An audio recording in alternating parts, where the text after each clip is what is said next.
Andito na. Andito yun iposte. Andito na isang IP. Mabot siguro. Ayan.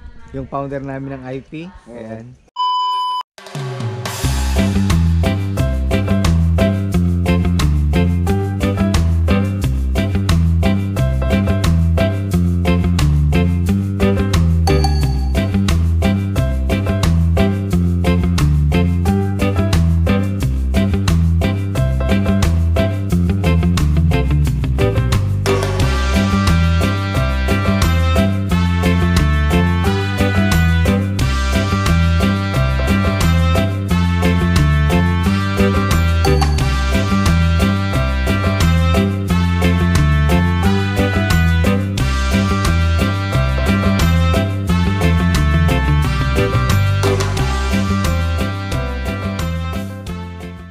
So okay, yo, what's up mga Kosapa, it's your boy Kosa TV at nandito ako sa may hiyas ng kalikasan, San Juan, Purukwan, San Narciso, Zambales.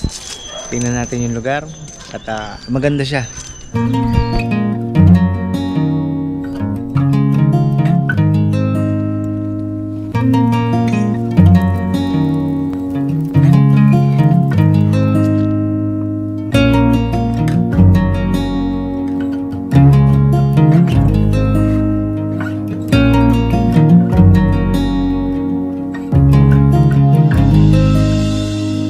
Minsan ako nangarap at tila ba hiniling na pala rin. Minsan na rin ako napinanghinaan sa aking hangarin. Minsan na naginip na subukan at muling isalin ko ang mga titik na binuo ko sa panahong wala rin. Nakikinig ng mga awit ko at tila ba kasi parang ako lang.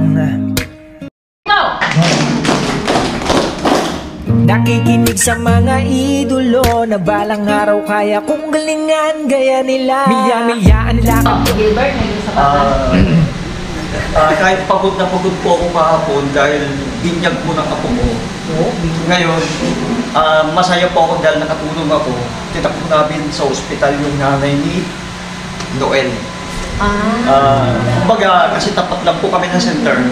Pinunod ko po yung ambulansya para po may takbo namin tapos sinundo ulit namin. Kamusta naman ang nanay mo? Okay. Yun po, masaya po ako doon. Nakatulong ka.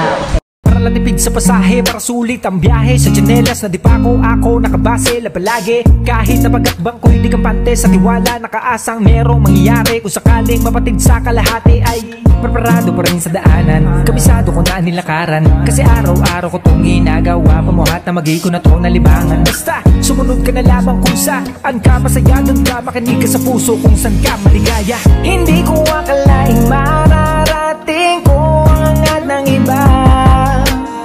Pinapangarap na maging bahagi ng samahang kilala.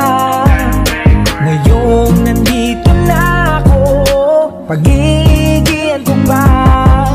Sumulat gamit ang puso sa